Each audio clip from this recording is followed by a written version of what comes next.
The stories shared on It Takes Balls are unique to the individual sharing. Always speak with your trusted medical provider for treatment options specific to you.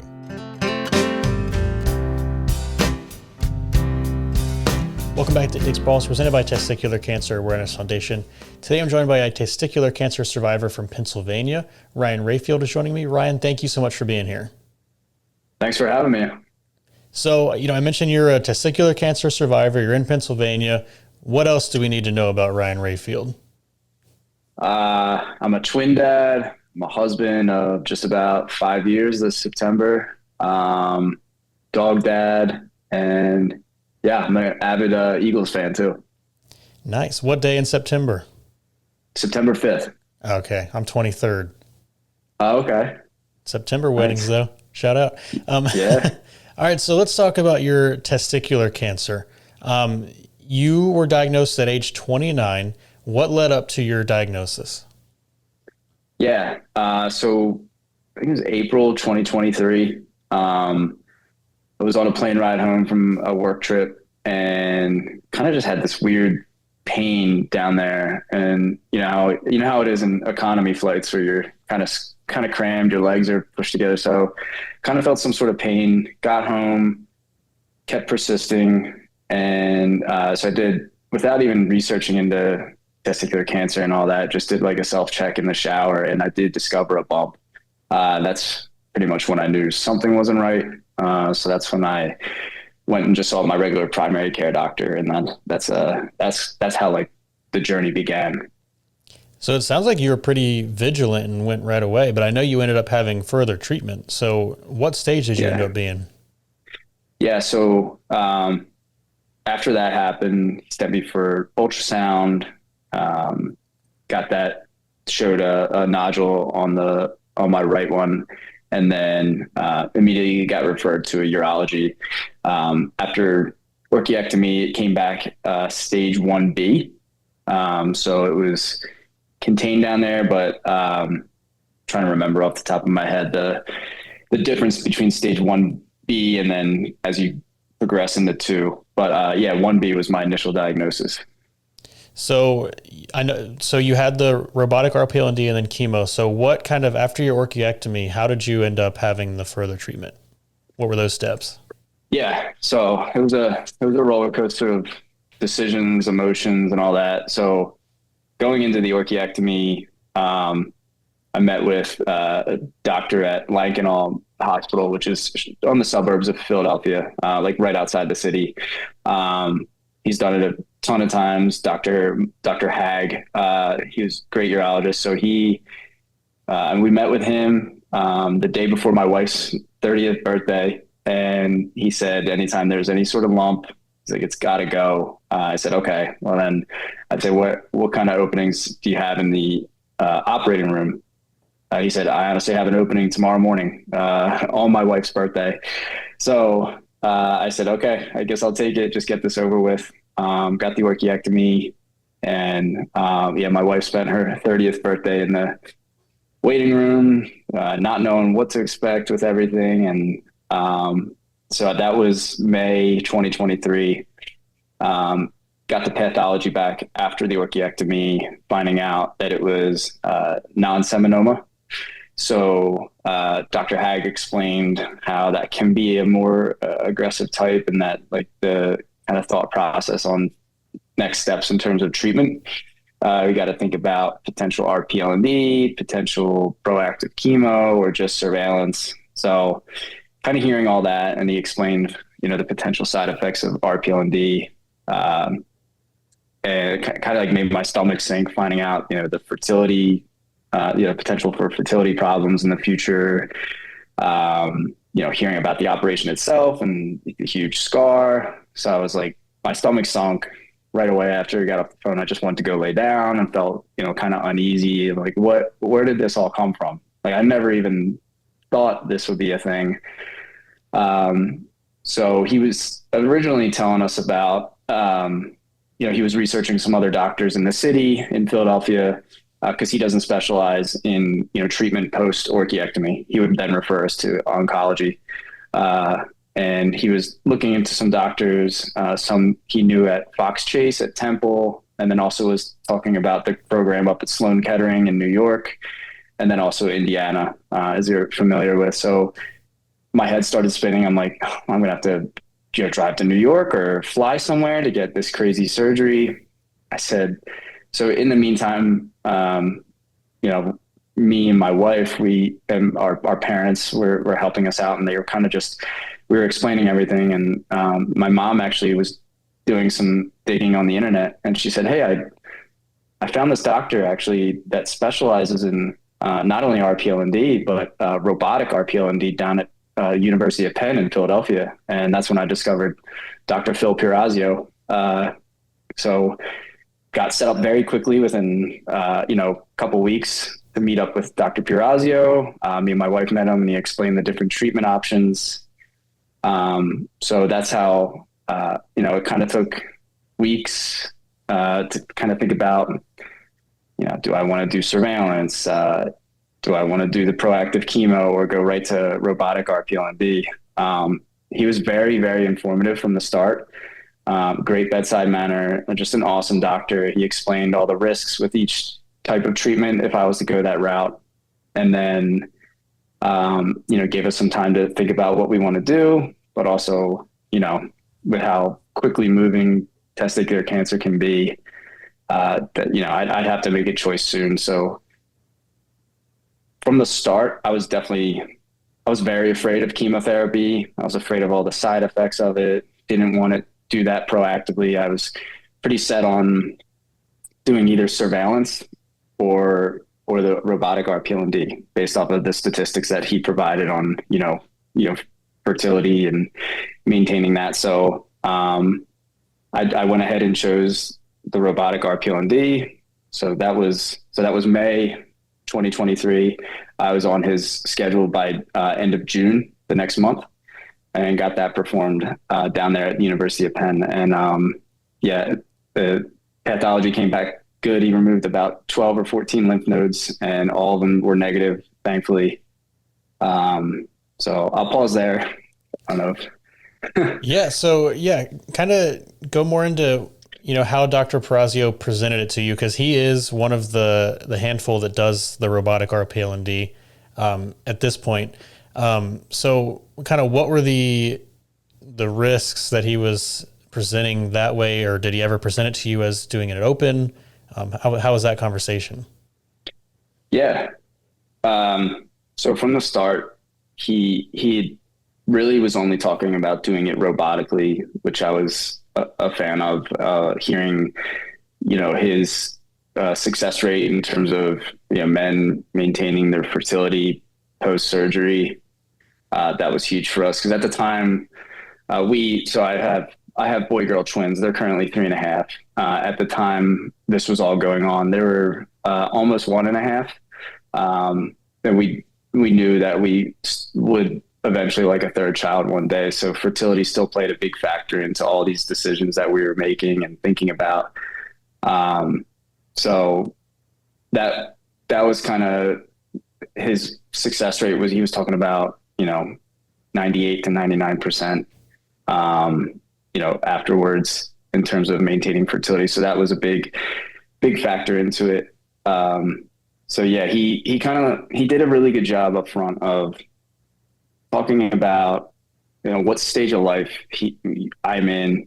I feel like that's a big thing he does with his patients, is talking about your life goals and explaining like, oh, if you go this route, you would have to worry about these potential side effects, or, all that. So, so that was like a crucial decision in terms of going with the open route, or to go with the robotic route. I'm sorry. I feel like if I didn't have access to a doctor that close to where I live that could do it robotically, I'm not sure if I even would have went the RPLND route and just went the surveillance route, which, based on my treatment after RPLND, it kind of seems like regardless, I was going to eventually need chemotherapy anyway. So, but yeah, that was a big part of the decision making.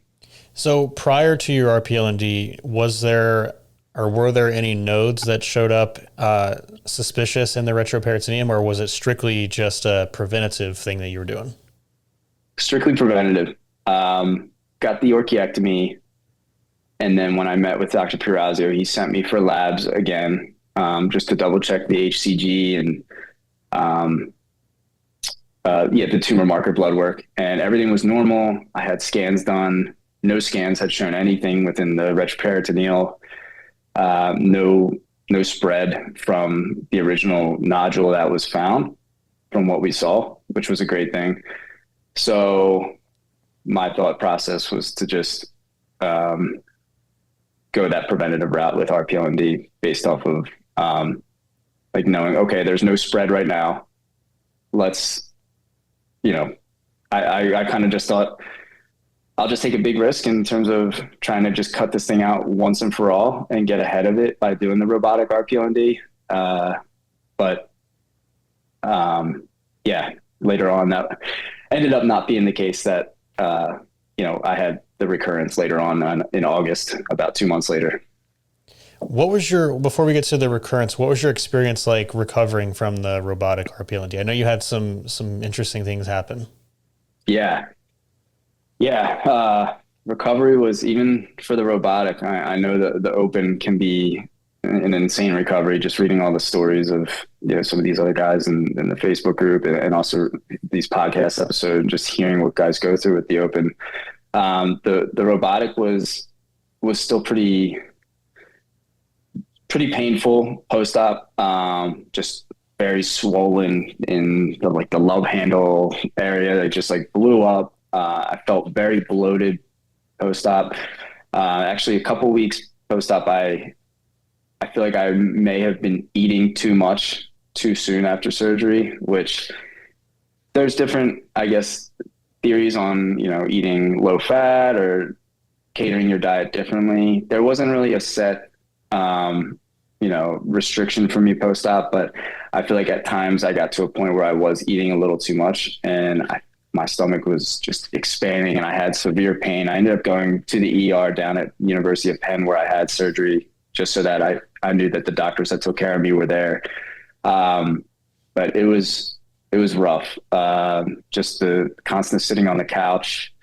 Also the mental, like knowing, my kids they're 1.5 at the time, but then watching daddy on the couch, just sitting there, and, why is he laying down like most of the day and not playing with us? So that was tough. But to know that the pathology came back fully negative, that was a huge relief later on. And, but I would say that was, I think it was June 27th, 2023. And that by the early stages of August, about 6 to 8 weeks later, I felt pretty much back to normal. I was back in the gym working out within 8 weeks.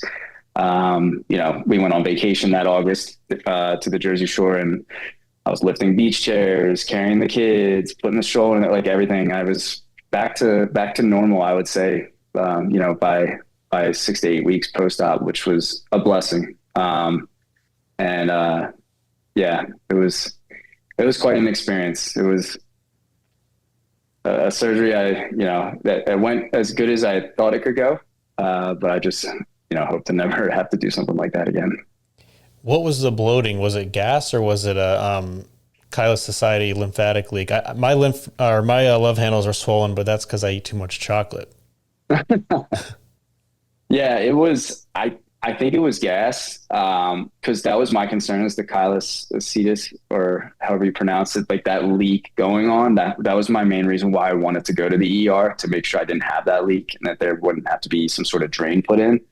But it ended up just being gas and inflammation, I think, still from the surgery. I think I just was getting ahead of myself too quickly after that operation, because even with the robotic, just the toll it takes on the tissue on the inside of your body and all that, it was a lot. So I think I just, I went a little too much with eating afterwards, but, they did some scans on me in the ER there, and ended up just, everything was fine. The fluid from surgery and all that was showing it was draining, and it was going down from where I originally was. So, just had to take it easy more. You mentioned the later picking up your kids and laying on the couch and your kids wondering why you weren't playing. What was your support system like? Did your wife have, support from her parents or your parents? What was your kind of situation in regards to taking care of the kids?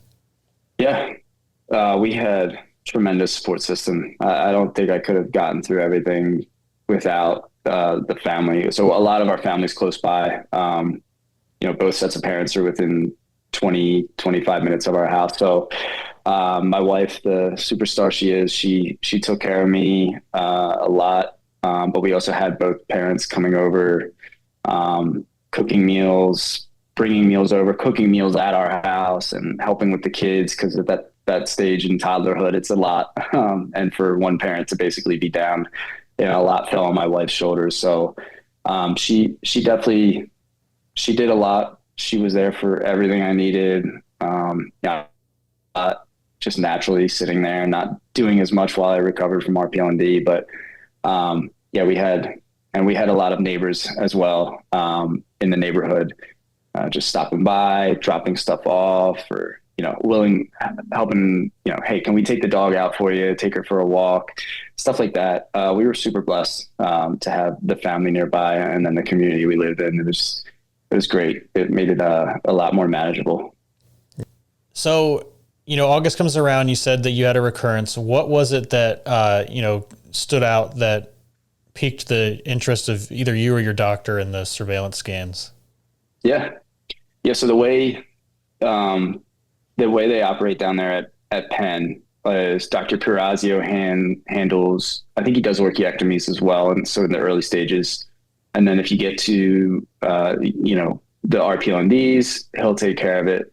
And then post RPLND, because of my pathology that came back, being all negative in the lymph nodes, all was good.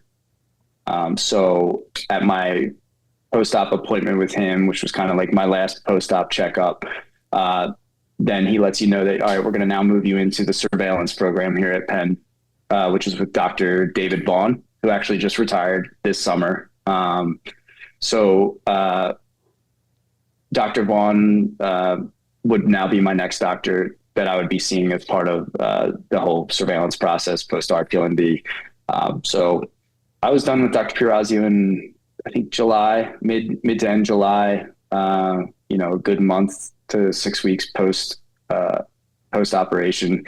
And then I was set up to see Dr. Vaughn for the first time, meet him, get initial tumor markers done, and just get my first initial appointment with him in August.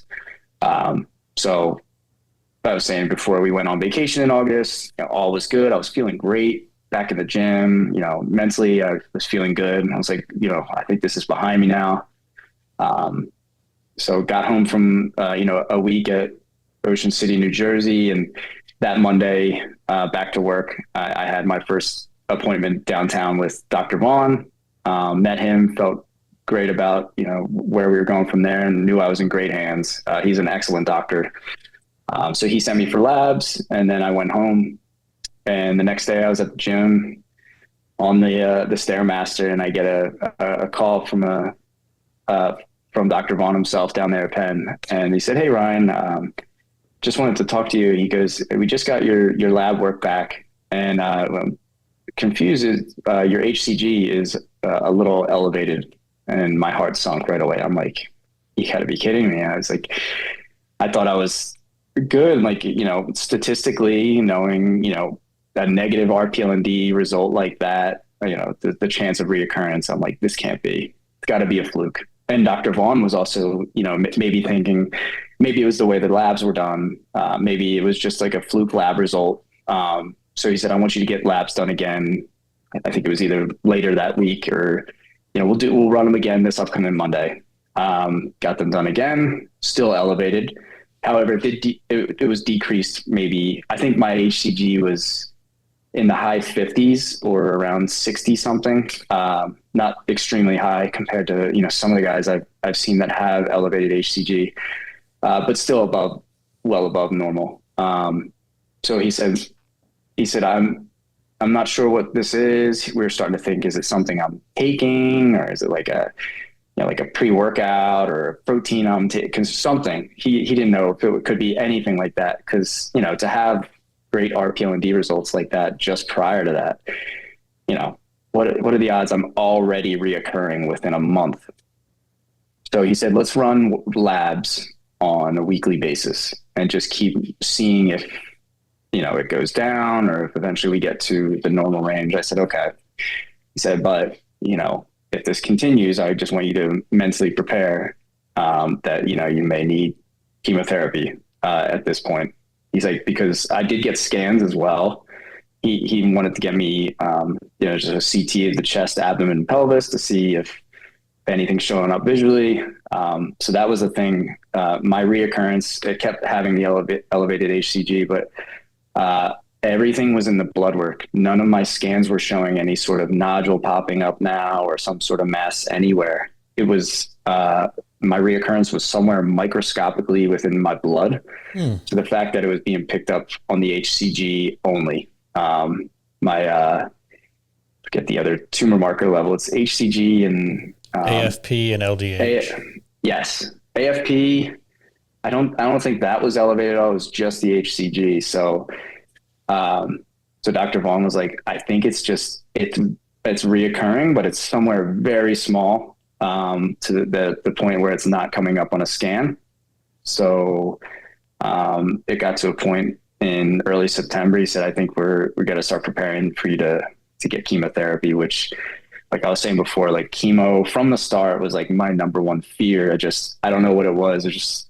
I don't know if it was like the losing my hair thing, like, just the side effects of chemotherapy and all that. I just was like, that's the one treatment option I don't want to do. I'll do the surgeries, I'll do the surveillance, like whatever it may be. I didn't want to do that. So it took a lot mentally to start realizing like this is just reality. And this is, if you want to live or if you want to be healthy again one day, like this is what you just got to do. So yeah, that's kind of how my reoccurrence came to be. And, I'm just grateful for the surveillance program down there and for, like the rigorous lab work, because that's what picked it up. So you might've said this and I might've missed it, but, and I apologize if you did, but what was the timeline? So you saw Dr. Vaughn in August, you did weeks of blood work. How many weeks of blood work did you do before you started chemo? Yeah, I think I saw him. It's crazy. I think I really remember these dates. I think it was like August 19th, 2023. Saw him. That was my initial blood work. So I kept getting blood work every week until I started chemo it was like September 25th ish. So it took about a week from my first appointment with him to when I actually started my 3 cycles of BEP. So yeah, it was like a month long of just me just praying that something was off with these lab results. And then eventually just getting ready to start my chemo cycles. And let's talk about your chemo cycles. You did BEP times 3. What was your experience like? Yeah, when I thought RPLND was brutal. This chemo is definitely really brutal on the body, and I would say even more on the mind. Just the way it makes you feel. It was rough. So 3 cycles, 9 weeks total, as you're aware. Started in end of September, and I was eligible at work to take FMLA, as well as I was also in grad school at the time. So I was getting my MBA online. So my first 3 weeks, my first cycle of chemo, I actually opted to work to just keep my mind busy. And then the remaining 6 weeks I took off from work. So my first 3 weeks of BEP, I was working and also finishing up my class online with my MBA. So it was a lot. Driving downtown, we lived at the time, it was about 45 minutes to an hour to head downtown to the University of Penn from where we lived at the time. So, driving there for the first week is 5 days a week. It's a lot. We actually had a lot of support from our parents too, taking us down there just to take the ease off my wife, not having to worry. She doesn't like driving into the city and dealing with all that. So her dad offered to take us a couple times a week when she would go with me, and then she would take a couple days to stay at home and be with the kids. And then my parents would pick me up and take me down for a couple days. So I always had company with me. But yeah, the first 3 weeks were pretty busy, but it was good to see. I think within the first 3 weeks after my first cycle, I got my labs done and my HCG was already undetectable. So within one cycle, the chemo was already working. But yeah, I would say that 5-day week, the first week of each cycle, that really kicked my ass. I mean, by the time I got to Friday and get to the weekend, I felt this, I would always tell my wife, like this just like fuzzy, like mental state I'd get into by the weekend. And we would have people coming over to visit and bring food. And I would just sit there I'm just sitting there and I'm a shell in my own body. Like everyone's talking around me and there's just the mental and, side effects of it. It was a lot to deal with. And it just kept progressing as each cycle went on. Yeah. Were you having to be like more careful around the kids? Cause I know like bodily fluids and stuff, like, were you able to kind of, give them kisses on their cheek, or was that kind of something that you weren't able to do? Yeah. So that was actually, I think it was one of the podcast interviews I saw someone talking about that, and it made me want to ask Dr. Vaughn about that. And at the time he advised, he said, the only precaution I really need to take is like when I would like pee, and like just making sure that you don't, when you flush and all that, like close the toilet seat, like any splashing of urine or anything, you just want to make sure it's limited. So that was the main thing. But he said in terms of like bodily fluids, like kissing or like hugging my kids or like just hugging anyone, giving my wife a kiss, like anything like that, he said that was fine. So luckily I was able to still get that comfort from the kids, like, and just being around them, being able to hug them and hold them if I wanted to or when I could. That was nice to do because you sure needed it in those times. Yeah, that's great. I don't think I've ever asked anyone that before specifically. So yeah, that's good to hear that you could still do that. Yeah. So after the first week of BEP or the first round, your HCG was undetectable.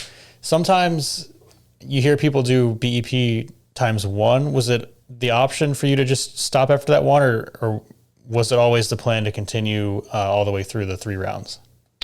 It was always the plan to do all 3. I talked to Dr. Vaughn about that. I remember his little message in the app, where I can get all my medical results. It was like, HCG is undetectable. Ain't that great? So I was like, man, I still have to go through 2 more rounds of this. But he said the reason they do that is just to make sure it's completely wiped out. So it obviously shows great results right away. But, I'm not in the medical field, but I guess based off of statistics and, the research behind that they just ensure that based off 3 cycles, it's the cure. But I will say after seeing that after 1 cycle and being like, wow, this stuff really does work. And, it can definitely make a difference that quick. Like if, you're at a certain stage and all that. So it was a roller coaster of emotions going through all that. Did your staging ever change with the recurrence, or are you still 1B, considered 1B? Still 1B. Yeah, that never changed. Interesting. Okay. So now this is going to come out in August. We're recording this in July, but it's going to come out in August. So that's going to be about 2 years since you first saw Dr. Vaughn. How have those last 2 years been for you? Yeah, they've been definitely life-changing. I mean, to see what cancer can do to someone, let alone a highly curable cancer like testicular cancer. I mean, it still changes your outlook on life. It changes what you put in your body, because to this day, I don't know what caused my testicular cancer. I don't know if anyone does. I mean, it just certainly, um, you know, to say you get a second shot at life after getting something like that, having the most amazing doctors, nurses, operating room staff, all that, like just being super grateful, as if you weren't grateful enough already for people in the medical field, just seeing the way they treated you and all that. But yeah, it's certainly, I just view life like, I've always been a glass half full kind of person, just very optimistic. But now it's just, okay, after going through something like that, you can't. I don't sweat the small stuff in life. I try not to. I try to be so much more present in my kids' lives and as a husband as well. And it's been a lot. I mean, the post chemo, the hair coming back and like getting my body back in shape, because just like you're just eating whatever you can during those 9 weeks. So getting back into like a healthy diet and all that, it was good. But I've just gotten so much more health focused in the gym, what I'm eating, and all that, like what, stuff like what we wash our clothes with, like detergents. It kind of changed. Like my wife has gotten more on like looking at ingredients and all that. That's definitely been like something we've changed in our house. But yeah, I mean, it was a lot recuperating after chemotherapy ended, but I'm feeling great today. I'm energetic. I just feel like me again. That's for sure.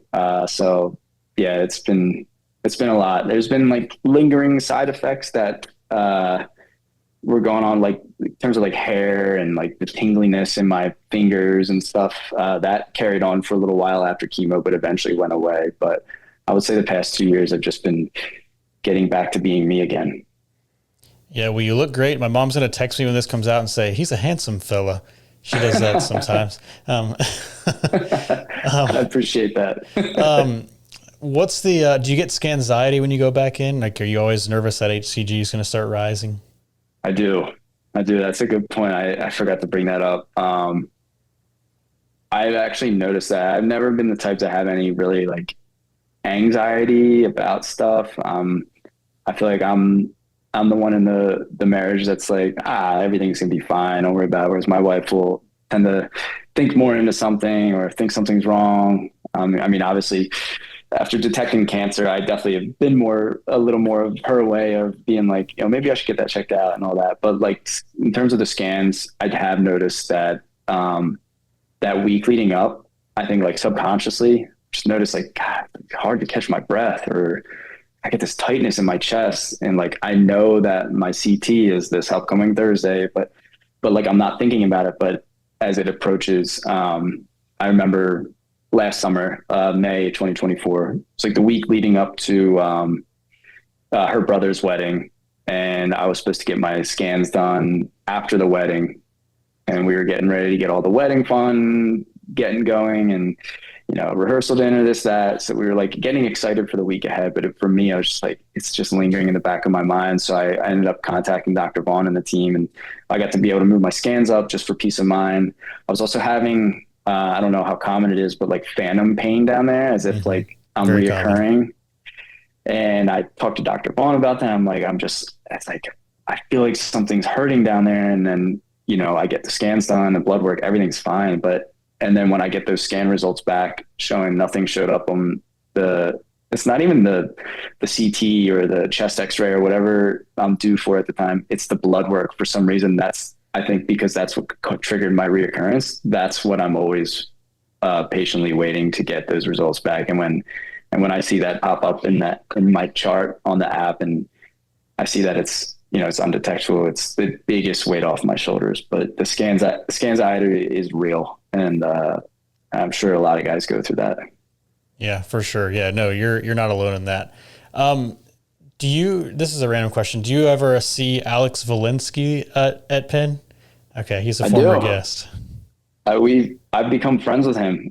He he was one of the first people that messaged me based off, because I posted in the Facebook group about what I was where I was at when I was thinking about getting RPLND. And I think I had actually already scheduled the RPLND actually. And I just posted in the group asking, does anyone have any experience with robotic? I'm going down to University of Penn, seeing Dr. Perazio, appreciate any insight, got plenty of comments, but Alex commented and was like, hey, I just had robotic RPLND from Dr. Perazio back in, it was December. It was like 6-7 months prior to me. He goes, reach out if you have anything. He ended up just messaging me. And Alex from that day has become such a wealth of information, a good support friend. We ended up at post RPLND. We met up for lunch with our wives. We brought our kids, and since then we've become really good friends. We've gone out to lunch and dinner and stuff with him and his wife. So it was like a fellow survivor become close friend. I was just texting him actually the other day. So he was, for him to be in the medical field and understand a lot of that. Not only that, work down at Penn, be a survivor, be a similar stage to me, and go through the robotic RPLND. He gave me the cheat sheet for what to expect for surgery and all that. And he's great. And that's like, to me, I always think social media is a blessing and a curse, but for something like that, like, it is an absolute blessing to meet someone that has gone through something very similar, if not identical, to what I'm about to go through. And for him to just tell me everything, what to expect, and, tips, eat this, try to do this. Like, it was great. So Alex he's awesome. Yeah, he's the man. I hope to see both of you guys in Boston in September. Are you coming? I know. I haven't made a decision yet. We're not sure. I saw that it's in Boston this year. I'm actually really jealous. I missed the one in San Diego. I would have really loved to be out there. But I need to talk to my wife and see if we can finagle some babysitting for us to come up there, because I would love to go to one of the conferences. Yeah, for sure. Well, we'd love to have you. So your son is now, you got 2 kids, but your son has testicles, or so 3.5 now. Obviously too early to talk about it, but what's your plan moving forward with his increased risk? Yeah. So definitely when he gets to a certain point, to just the whole self-check thing. I mean, before I even get to that, just like anything with your body, like if something feels wrong, like tell daddy, tell mommy, or like, just be vocal about it. We try to like parent them in a way that, like, if you feel hurt, or like, sometimes they, like, my daughter, she'll like mask pain, or like if she gets hurt, and it's like, it's okay to cry, or it's okay to this. So like teaching them, like, something's not wrong, something doesn't feel right with their body, to like tell us. So with him, definitely when it gets to a certain age, I don't know what age it could be, 5, 6, 7, early on as possible, to just talk to him and be, doing the self-checks, or, it's important to always make sure nothing feels wrong down there, if nothing hurts. Because if you do, you like tell daddy, like, I want to know, and then, we need to, see a doctor or whatever it may be. So I think starting out with the self-check thing, not just my son, but like I advocate that for any guy. But yeah, that's probably like where I would start when it's time to start talking about that with him. Cause yeah, to your point, because I had it, gotta be more vigilant about it. Have you, I can't remember, did you buy one of these books? I didn't. I need to. It's on Amazon, right? Yeah. We can talk after the pod. But yeah, hopefully that would be a good resource for you. What advice do you have? I know you said that you found this podcast on YouTube after your orchiectomy. So somebody who's in those same shoes today, what would you say to that person? Yeah. I'd say a lot of things. I mean, first and foremost, utilize the social media group on Facebook, utilize your podcast, your YouTube videos. I remember researching RPLND and all that, and I found your interview with Dr. Perazio and learning about all that, like, and then also your interviews with other survivors. And especially also it was helpful for my wife to see your interviews with survivors and their spouse as well, their caretaker. understanding what they go through as well. It's a lot on everyone. So like lean on the community that we have here, because no guy ever thinks they're gonna go through this. I sure as hell didn't. I felt great at the time prior to diagnosis. I was in the gym. I was feeling good in my career. I was a dad. I was a husband. Like nothing could have taken me down. And all of a sudden this showed up and I knew nothing about it. So, and I just so happened to be in the backyard of like one of the best, cancer centers in the country that was able to take care of it. So lean on this group. If something doesn't feel right, always go with your gut instinct and get checked out. I think after I've been pretty vocal about my experience and what happened and my story. Like after I shared stuff on social media, on Facebook, and kind of just been more open about it, a lot of people shared it. And then I ended up getting contacted by like about 4 or 5 guys that I knew. And they said, hey, I was having something similar. I ended up getting checked out. Everything's fine. All the guys that reached out to me, like nothing was serious. It could have been, whatever, anything else, but they got checked and they said it was strictly because of hearing about my story. So like promoting awareness, like it's okay to talk about this stuff. I know. And it's about testicles or anything like, sexual, like some guys they try to man up and just be like, oh, I'm okay. But like, just, it's okay to lean on each other and, get checked out when something feels off. That would be it. But also lean on your support system too. Going through chemo, going through RPLND recovery, but especially through chemo, I feel like sometimes it's hard to take people up on when they offer to do something nice for you if you're going through something. My sister-in-law set up a meal train when we were going through chemo. So we had meals getting dropped off at the house every night, DoorDash gift cards, this and that. Like it was a blessing. And, the last thing my wife would have wanted to do when you come home from chemo with me is to get a hot meal going. So, lean on that, but also just do your research, do your self-checks, all that. Like it's so important. Yeah, sums it up perfectly. Is there anything else you want to add before we wrap this up? Not that I could think of. I appreciate everything you do for the TC awareness. Like I said, I relied on your YouTube videos, your interviews.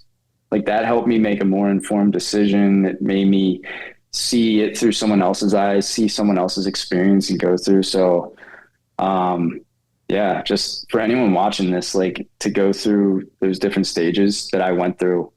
I'm here today. I feel strong. I'm coming up on almost 2 years in remission after chemo. Like there's definitely a light at the end of the tunnel. Just make sure you don't sit on anything. That's all I can say is like be proactive, because it's a fast moving cancer, but it's also a highly curable cancer. So just the quicker you can get checked out, the better. So that's really most of what I gotta say. Thank you for the kind words. I appreciate that. Where can people find you if they want to connect? Yeah, I'm on Facebook, Ryan Rayfield, Instagram as well. Just kind of just where I'm at. I did a testimony not too long ago on the Testicular Cancer Awareness Facebook page. So I'm on there, but feel free to reach out, message me for questions, or just if you're going through anything similar, I'm here to support. I gotta be someone else's Alex to them that he was to me. That's what I keep going back to. Like I gotta pay it forward. Like he was super beneficial and helpful to me. Now I got to take that and be that way to someone else. So please, if anyone's going through that, reach out. Pay it forward. Ryan, thank you so much for being on It Takes Balls. Absolutely. Thanks a lot, Stephen. For more information and resources for your testicular cancer journey, visit testicularcancerawarenessfoundation.org.